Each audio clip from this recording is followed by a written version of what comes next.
Die vreeslike bondpraatjies en emosionele uitbarstings waarmee boere kastei word, om hulle te laat skuldig voel en tog maar te laat deelneem aan die politieke sirkus in Suid-Afrika, is eintlik lagwekkend, as dit nie so tragies was nie. Sedert Desember 2023 sit die boere en kyk en luister na heilskaar profete, waarsêers, politieke ontleeders, politieke kommentators, politieke belanghebbers, kansvatters, sommer net pleinskelms, hoopvolle stryders, wil dominee wees tipes, en dis meer. Almal lewer luid kommentaar en gee instruksies aan die boervolk oor waar hulle nou eintlik in die nuwe bestel inpas en wat hulle eintlik moet doen om 'n lewe en toekoms van maanskyn en rose te beerwe in die nuwe Suid-Afrika. Die politieke partye het sy parlementêr al dan nie, skree almal dat hulle alleen die oplossing het. Te verwagte. Hulle oë is gerig op die groen kussings van die parlement.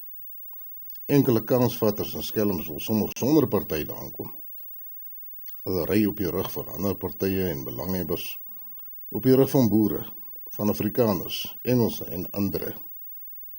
Nog meer manne sien hulself as die pioniers in die segregasie en sesseringspogings van die Kaap, Natal en dis meer, sonder dat hulle hulself kan definieer as enigiets behalwe Suid-Afrikaners.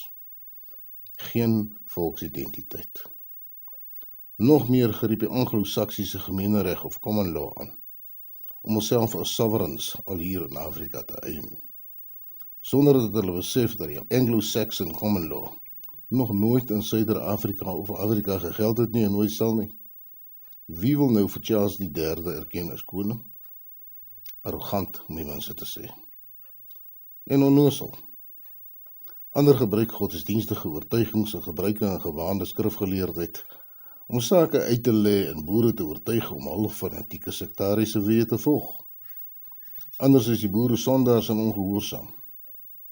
Hulle vergeet die boere se teologiese en godsdienstige grond in die bloedrivier en paardekraal geloftes, wat wel uitkoms gebring het in redelike onlangse geskiedenis, en nie in vae en antieke Hebreëse gebruike soos vertolk deur selfaangestelde priesters en rigters nie. Maar blykbaar is YouTube 'n goeie leermeester en autoriteit. Sommige swaai vla rond, wat nie aan hulle behoort nie, en maak moeilikheid. Ander misbruik politiese of volkseie sentimente om hulle regs- en arbeidsprobleme aan te spreek. Nog ander probeer finansiële munt slaan uit die sentimente van volkswese en eie goed. Die mees sigbare sê ander leidende figure in beweging sleg en probeer hulle cancel. Baie modern, net soos YouTube, hulle gewilde platforms. Ook baie veragtelik, net soos YouTube. Hulle verwys selfs na boere, behoudende mense, as trailer trash. Ek het nuus vir almal. Die boer se bus is al lankal gereed en inderdaad op pad. Let wel, die boer se bus, nie die halfnaatjie of jingo of joiner of verraaier of kompromismaker of papperd of lafferd of valsaard of leenaar of bedrieër se bus nie. Die boer se bus.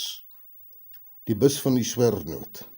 Die egte ware boer wat weier om te sweer, om die eed van getrouheid teen vreemdelinge af te lê.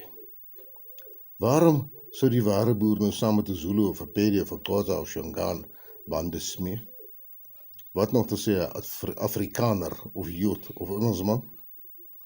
Sodat hy self kan finansiële voordeel kry, voorkeur kry by die nuwe wêreldorde, 'n spesiale weks wat hom nie so siek sal maak soos die bedeboere nie.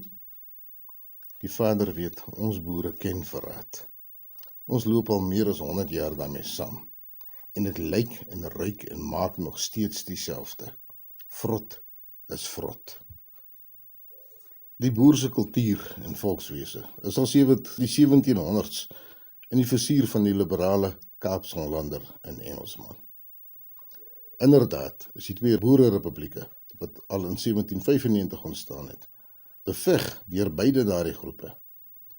Die meeste boerleiers is dood, in die tronk, of doodgeskiet. Tog het die boer se vryheidsideaal bly staan. En 30 jaar later het die groot trek begin. Die kerk in die Kaap het nie agterweë gebly nie en het gou die voortrekkers onder sensuur geplaas en veroordeel. 'n Oordeel wat vandag nog bykans 200 jaar later nog nie opgehef is nie. Tog het dieselfde NG Kerk al gou die jong boerepublieke ingevaar en begin gemeentes vestig onder die ketters wat hulle veroordeel het. Lyk my ketters se geld is net so goed as Engelse gasie en Afrikaner loon. Vandag nog sien ons dat die kerke ernstig daarin werk om die boer altoos in slegte lig te stel. Ook ander teologiese dogmas het die lig gesien in die religieuse verwarring wat ontstaan het na publikasie van Johan Heinz se Kerk en Staat. En vrye teologiese denke het floreer in die vakuum wat die liberalis se teorieë daar gelaat het. Onder veral die boere het variasies van die Israel-beskouing ontstaan. En al gou het ekstremiste die teorie of die hipotese begin verkondig dat die Oud-testamentiese wette of voorskrifte tot op die letter nagekom moet word om 'n gehoorsame volk vir hom tot stand te bring. En die gehoorsaamheid sal beoordeel word deur selfbevorderende priesters en predikers en dalk rigters. In die proses word die geloftes van Bloedrivier en Parakraal en die uitkomste daarvan tersyde gelaat.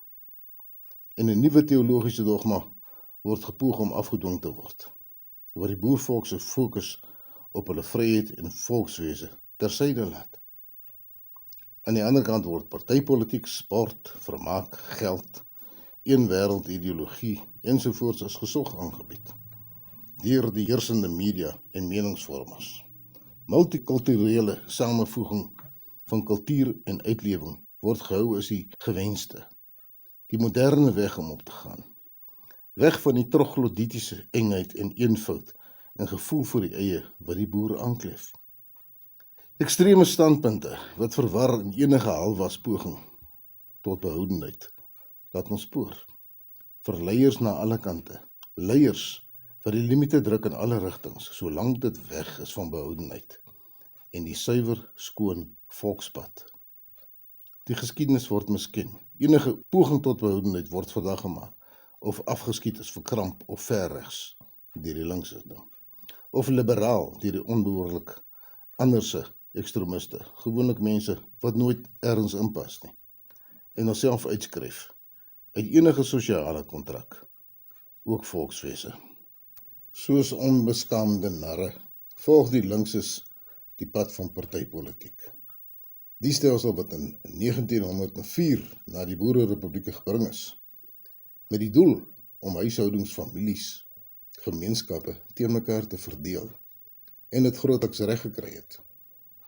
Nogals met die grondwet van die destydse Afrikanerbond as basis. Die tragedies van die 1914 opstand, die rebellie, die Ossewa brandweg opstande, die regse, of sommige sê verregse, verset in die 1990s en later, getuig van die oordonderende toksiteit van partypolitiek. Toe paas teen seuns, broers teen broers, letterlik die wapen gelig het die moderne boer dit vergeet. Partypolitiek, godsdienst, sport en geld.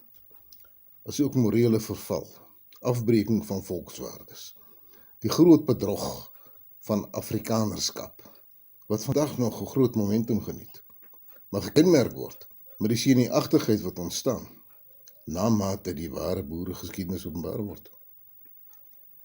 Die boosheid wat heers in die Kaap, al sedert die koms van Jan van Riebeeck, die donker bedrywighede en gesindhede van VOC kompanjie amptenare, opgevolg deur Britse amptenare, daarna weer deur Afrikaner bureaukrasie, toe deur wit bureaukrate, toe gekleurdes, deesdae is hulle oorwegend swart. Dit is slegs voortsettings van die booshede wat ook in Europa geheers het. Die wêreldmag vier hoogtyd en sal nie maklik opgee nie.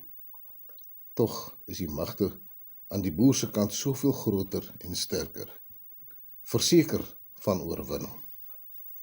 Bloedrivier en Majuba het ons gewys hoe. En die opvolg vir daardie geloftes in gees en vlees is die eenvoudige resep om daardie boosheid te bestry en oorwin. Geloof in die almagtige skepper van hemel en aarde, wat ons by Bloedrivier en Majuba onderskraag het. Al reken die Afrikaners hul kan boere erfenis steel. Daar was geen Afrikaners by Bloedrivier of Majuba nie. Geen belofte is aan hulle gemaak nie. En al poog hulle om soos Khazarse Jode die Israelitiese erfenis gesteel het, op hulle beurt die boerse erfenis en kultuur en land te steel. Hulle sal nie kan follow nie, en hulle dae is getel.